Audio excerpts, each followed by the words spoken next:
Assalamualaikum warahmatullahi wabarakatuh. Perkenalkan, kami dari kelompok 1 yang beranggotakan saya sendiri Kevin Kanza Pangestu NPM 098 dan rekan saya Arif Yahya Prasetyo NPM 066, Mirda Azza Abida NPM 022 dan Krisya Nurul Khoiriyah NPM 074. Di sini kami akan menjelaskan materi tentang Introduction to Enterprise System.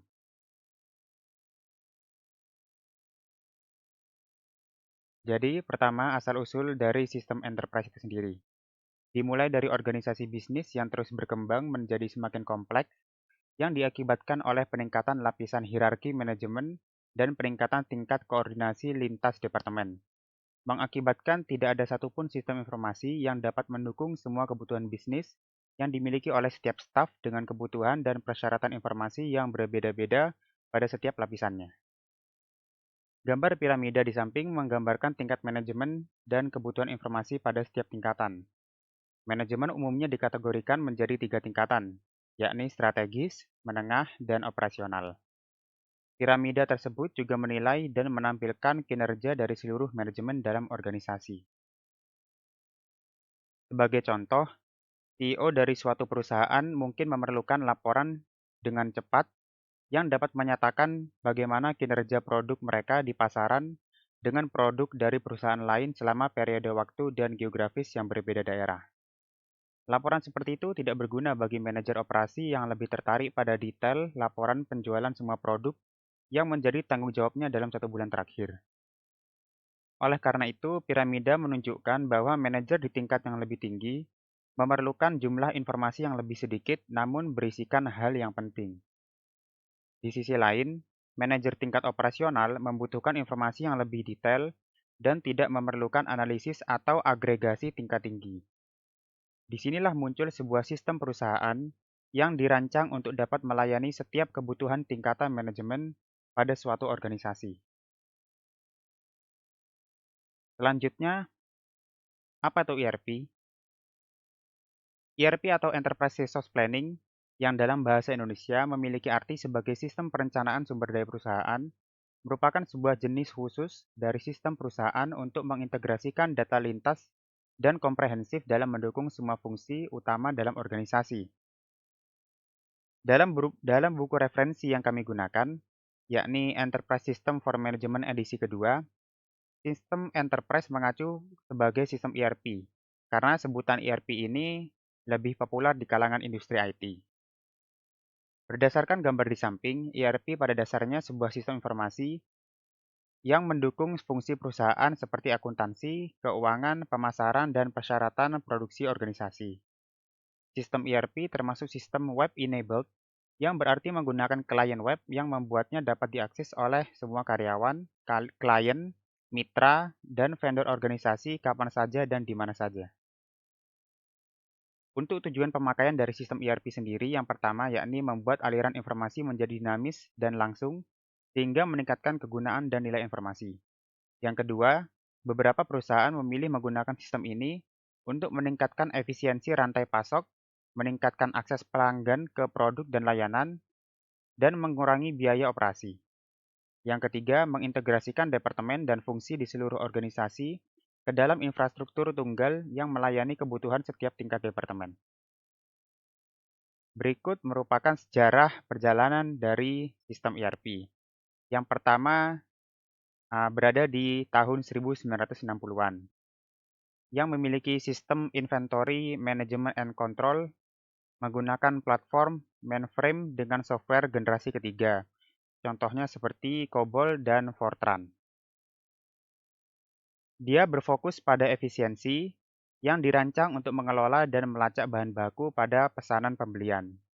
Selanjutnya, pada tahun 1970-an, memiliki sistem Material Requirement Planning atau MRP yang menggunakan platform mainframe dengan software generasi ketiga juga, yang berfokus pada sales dan marketing, menyediakan jadwal untuk perencanaan produksi dan inventories management. Selanjutnya, pada tahun 1980-an, sistemnya Material Requirement Planning sama seperti sebelumnya, namun merupakan generasi kedua, menggunakan platform, mainframe atau client server generasi keempat yang berfokus pada strategi manufaktur dan kontrol kualitas, berguna untuk membantu manajer produksi dalam merancang rantai pasok produksi. Selanjutnya pada tahun 1990-an, menggunakan sistem Enterprise Resource Planning (ERP) yang kita kenal saat ini, menggunakan platform mainframe dengan software generasi ketiga yang berfokus pada integrasi aplikasi dan layanan pelanggan serta meningkatkan kinerja proses bisnis internal organisasi.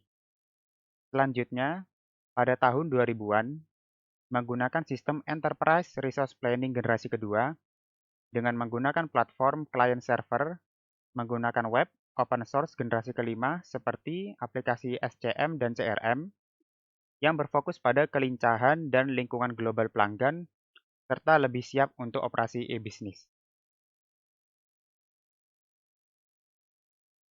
Selanjutnya, ERP sistem komponen. Sistem ERP memiliki komponen yang terdiri dari perangkat keras, perangkat lunak, database, informasi, proses, dan orang. Komponen tersebut akan bekerja sama untuk mencapai tujuan organisasi demi meningkatkan efisiensi dan efektivitas dalam proses bisnis mereka. Dalam melakukan fase input, proses, dan output dari suatu sistem, sistem ini bergantung pada perangkat keras seperti server, peripheral, perangkat lunak seperti OS dan database, informasi seperti data, organisasi internal atau eksternal, proses seperti proses bisnis, prosedur, kebijakan, dan orang seperti user atau staf IT. Tim pelaksana harus berhati-hati mengevaluasi setiap komponen yang berhubungan dalam sistem. Kegagalan implementasi sistem sering disebabkan oleh kurangnya perhatian pada proses bisnis dan komponen orang. Oleh karena itu, keterlibatan orang maupun integrasi proses perlu ditangani sejak tahap awal implementasi rencana. Selanjutnya, ERP arsitektur. Arsitektur dalam implementasi ERP mempengaruhi biaya, pemeliharaan, dan penggunaan sistem. Arsitektur yang fleksibel menjadi yang terbaik karena memungkinkan skalabilitas seiring kebutuhan organisasi yang berubah dan terus bertumbuh. Arsitektur sistem sendiri adalah blueprint dari sistem ERP yang asli yang mengubah strategi implementasi ERP menjadi arus informasi dengan keterkaitan dalam organisasi. Arsitektur ERP membantu tim implementasi membangun sebuah sistem ERP organisasi. Peran arsitektur sistem di sini mirip dengan arsitektur rumah yang mengikuti visi dari pemilik rumah. Proses perancangan arsitektur sistem ERP sedikit berbeda dengan arsitektur IT lainnya. Arsitektur IT lainnya didorong oleh strategi organisasi dan bisnis proses, sedangkan arsitektur ERP sering didorong oleh vendor ERP. Ini disebut sebagai arsitektur berbasis paket. Paket ERP dapat memiliki hasil implementasi yang berbeda-beda dari organisasi lainnya. Seperti pada gambar di bawah yang merupakan arsitektur sebuah universitas, sistem ERP menjadi sangat kompleks dan harus dirancang serta diuji secara menyeluruh sebelum menerapkannya dalam organisasi. Dari gambar tersebut juga, dapat dilihat bahwa arsitektur universitas ini menjadi sangat kompleks sesuai dengan organisasinya. Dimulai dari sebuah ERP yang terhubung dengan suatu server yang menggunakan operating system terkait, dengan memakai vendor seperti Oracle, SQL, Sybase, dan DB2 Database, di mana terhubung juga dengan koneksi jaringan internet yang dapat digunakan pada berbagai perangkat seperti laptop, digunakan pada workstation, dan mensupport kegiatan proses lainnya. Arsitektur ERP di atas akan dikelola oleh end user tertentu seperti subject matter expert dan staf IT. Arsitektur juga bertujuan untuk mengatur modifikasi atau penyesuaian guna mendukung kebijakan dan prosedur ke organisasi, konversi data, pemeliharaan sistem, peningkatan, pencadangan, keamanan, serta akses dan kontrol. Banyak organisasi membuat kesalahan dengan mengabaikan tahap arsitektur sistem dan langsung menuju ke implementasi ERP.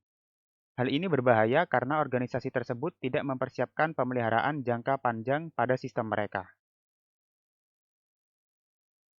Terdapat dua jenis arsitektur sistem ERP, yakni logical pada gambar sebelah kiri dan fisikal atau tiered di gambar sebelah kanan. Arsitektur logikal berfokus pada dukungan persyaratan pengguna akhir, sedangkan arsitektur fisikal berfokus pada efisiensi dari sistem seperti biaya, waktu, respons, dan lain-lain. Arsitektur logis menyediakan skema database entitas dan hubungan di tingkat terendah, diikuti oleh proses bisnis inti dan bisnis logik, ditangani oleh sistem di tingkat kedua. Tingkat ketiga memberikan detail tentang aplikasi yang mendukung berbagai fungsi bisnis yang ada di dalam sistem ERP. Selanjutnya, e-business dan ERP.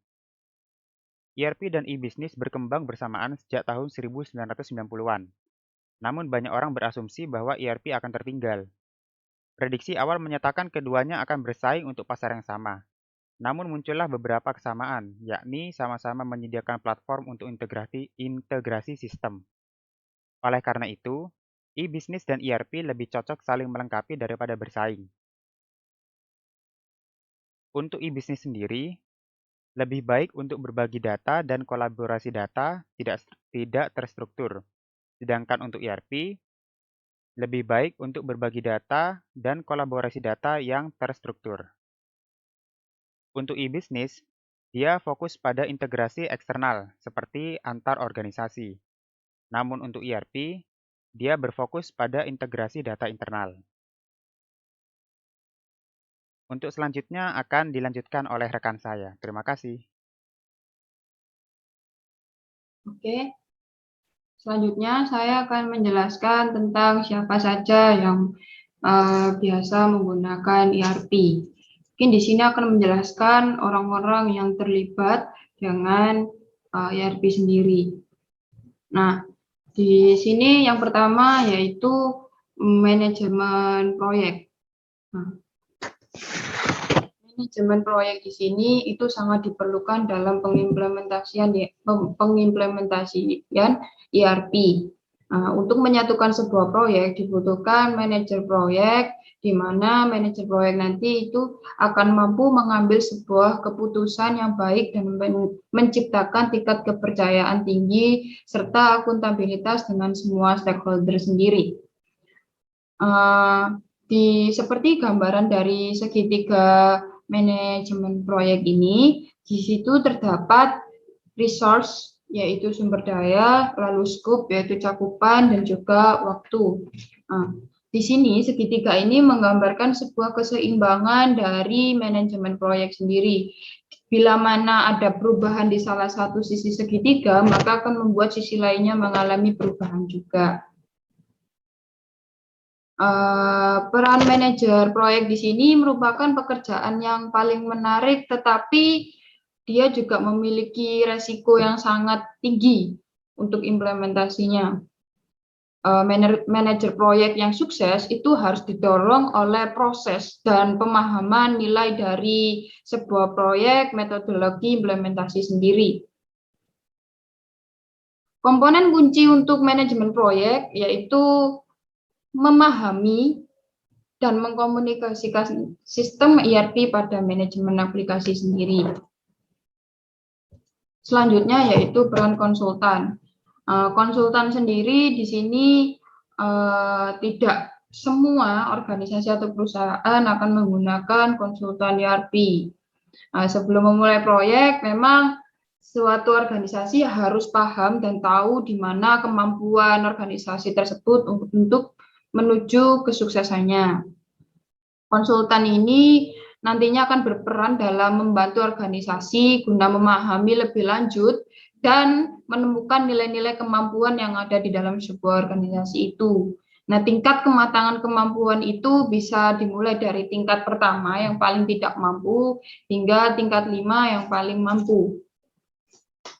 Penggunaan konsultan ini nanti itu memang mereka akan memimpin organisasi tersebut guna menyelesaikan dan mengatasi kesenjangan-kesenjangan yang ada di dalam sebuah organisasi tersebut. Jadi memang orang-orang yang sebagai konsultan ini harus mengalami banyak pengalaman dan punya banyak pengetahuan, soalnya mereka ini nantinya yang akan membimbing organisasi tersebut menuju ke arah kesuksesan. Jadi harapannya penggunaan konsultan ini nanti untuk membawa dampak baik kepada organisasi itu sendiri. Selanjutnya, di mana kita dapat menemukan ERP? Mungkin di sini konteksnya yaitu di orang-orang yang membutuhkan yaitu ada ERP vendor.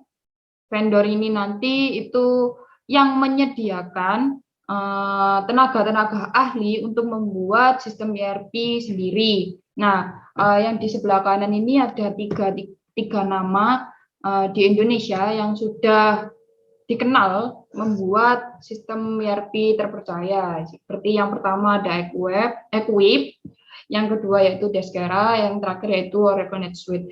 Memang masih banyak sebenarnya di internet, banyak sekali yang tertera, tapi saya mengambil salah satu 3 contoh ini.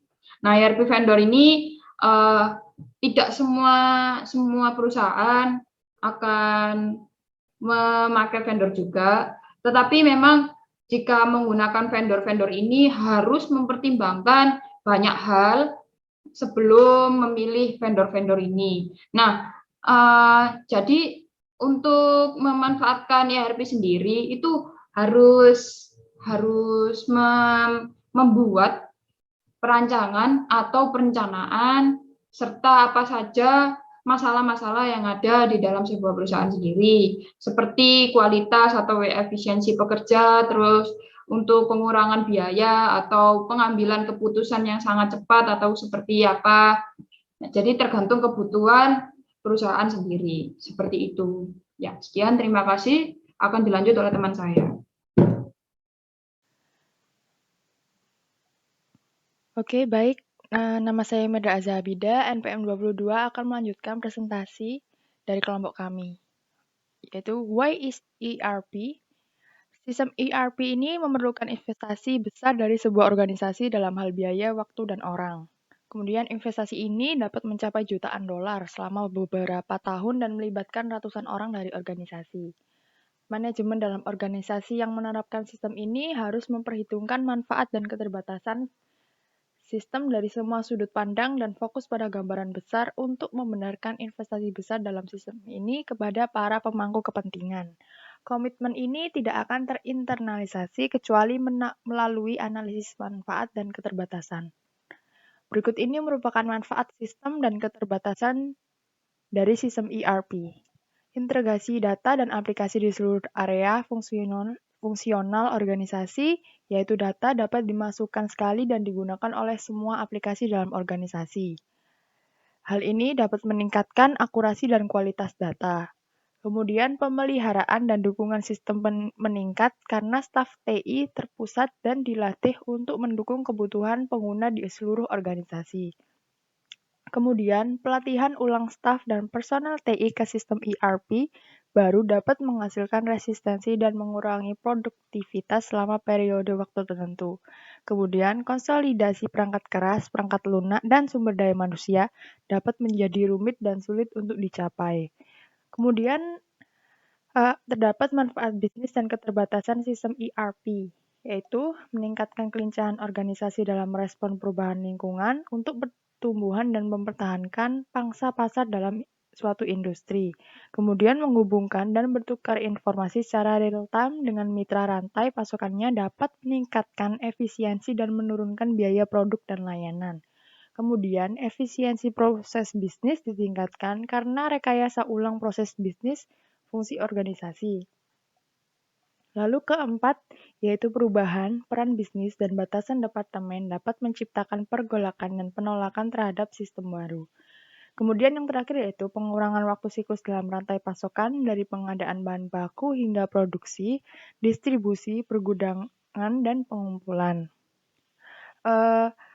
Dari beberapa manfaat tersebut diperkuat dengan contoh kasus dan cerita yang dialami oleh Microsoft, yaitu pertumbuhan pesat Microsoft pada tahun 1990-an menciptakan masalah besar bagi staf TI yang merasa telah kehilangan kendali atas sistem yang mereka kelola. Masalah ini muncul karena banyaknya aplikasi redundan yang dikembangkan untuk mendukung operasional dari suatu perusahaan. Pada satu titik, sebanyak 90% dari 20.000 program batch yang mengambil dan meneruskan data antar aplikasi adalah mubazir, jadi percuma. Perpindahan ke arsitektur tunggal dengan SAP meningkatkan integrasi antara unit bisnis Microsoft dan pemasok serta pelanggannya. Microsoft telah menghabiskan 10 bulan dan $25 juta untuk mengganti 33 sistem yang ada di 26 situs dengan SAP. Microsoft mengklaim telah menghemat $18 juta per tahun sebagai hasilnya, dan Bill Gates, pendiri Microsoft, dilaporkan telah menyatakan kepuasan yang besar dengan perangkat lunak SAP 5,6. Nah, dari sini manfaat produksi utama dari sistem ERP adalah sebagai berikut. Pengurangan siklus perencanaan sebesar 95%, pengurangan waktu pengiriman dengan skala 10-40%, lalu pengurangan waktu produksi mencapai skala 10-50%, lalu tingkat stok yang lebih rendah mencapai skala 10-25%, pengurangan persalinan yang terlambat mencapai 25-50%, lalu peningkatan produktivitas mencapai 2-5%. How? Bagaimana sih implementasi dari sistem ERP ini? Sebagian besar organisasi memiliki seperangkat kebijakan dan prosedur untuk memandu sebuah proses bisnis mereka. Perangkat lunak ERP ini memiliki ratusan proses bisnis yang dibangun ke dalam logika sistem. Sebuah organisasi memiliki dua pilihan ketika menerapkan ERP, yaitu mengubah proses bisnis agar sesuai dengan fungsionalitas perangkat lunak atau memodifikasi perangkat lunak ERP. Konsekuensi dari memilih salah satu pilihan tersebut dapat memberikan dampak jangka panjang pada organisasi. Dalam hal kinerja karyawan, pelanggan, serta pemangku kepentingan lainnya. Sistem ERP ini terus berubah dan berkembang untuk memberi organisasi cara baru dalam memandang proses bisnis dan pengambilan suatu keputusan. Implementasi sistem umumnya sangat kompleks, memakan waktu dan sumber daya yang intensif. Karena ukuran dan dampaknya terhadap organisasi, sistem ERP ini hanya meningkatkan kompleksitas ini. Oleh karena itu, sebelum menerapkan ERP, sebuah organisasi harus merencanakan dan memahami siklus hidup sistem ini. Terdapat business process management, yaitu manajemen proses bisnis. Ini adalah pemahaman, visibilitas, dan pengendalian proses bisnis. Tahap awal dari BPM adalah membuat peta proses sebagaimana adanya yang mendefinisikan proses saat ini. Proses apa adanya ini kemudian digunakan sebagai dasar untuk menentukan di mana proses dapat ditingkatkan. Namun, hanya mendokumentasi proses saat ini tidak memberikan manajer bisnis kendali atas proses tersebut. Dampak dari proses bisnis ini yang lebih baik dapat diwujudkan dalam banyak cara, termasuk peningkatan kepuasan pelanggan, pengurangan biaya, dan peningkatan produktivitas dengan mengalokasikan sumber daya ke aktivitas yang lebih bernilai tambah. Salah satu cara untuk mencapai peningkatan ini adalah melalui penerapan sistem ERP yang telah tertanam proses bisnis yang dirancang untuk meningkatkan kinerja karyawan dan organisasi. Lalu kemudian adalah ERP life cycle. Memahami siklus hidup sistem ERP dan pengaruhnya pada organisasi saat ini adalah hal mendasar untuk memenuhi investasi jangka panjang dalam sistem ERP. Oleh karena itu, kunci keberhasilan implementasi adalah menggunakan metodologi yang telah terbukti, mengambil langkah demi langkah, dan memulai dengan pemahaman tentang siklus hidup ERP. Ketika implementasi sistem tidak memiliki metodologi yang terdefinisi dengan baik, dengan waktu kemungkinan akan terlewatkan, anggaran akan dibelanjakan, dan fungsionalitas tidak akan memenuhi kebutuhan dan persyaratan klien. Implementasi sistem ERP sangat beresiko dan menggunakan rencana proyek yang terdefinisi dengan baik dengan metodologi yang telah terbukti akan membantu dalam mengelola risiko tersebut. Saat memilih metodologi, pastikan metodologi tersebut kuat dan mengatasi masalah di semua komponen dan tingkat sistem perusahaan. Jika mitra atau konsultan implementasi eksternal terlibat, pastikan untuk meninjau metodologi mereka dan menentukan menentukan apakah metodologi tersebut sesuai dengan organisasi Anda. Lalu kemudian adalah ERP Implementation Strategies. Menerapkan sistem ERP akan bermasalah jika tanpa mempertimbangkan terlebih dahulu proses bisnis saat ini dan perubahan pada proses tersebut berdasarkan fungsionalitas sistem baru.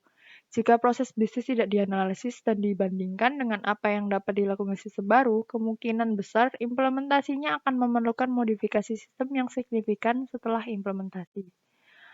Setiap vendor ERP meningkatkan sistem mereka secara teratur, menambah fungsionalitas, memperbaiki masalah, dan umumnya menjaga produk saat ini dengan inovasi teknologi yang selalu berubah untuk tetap kompetitif.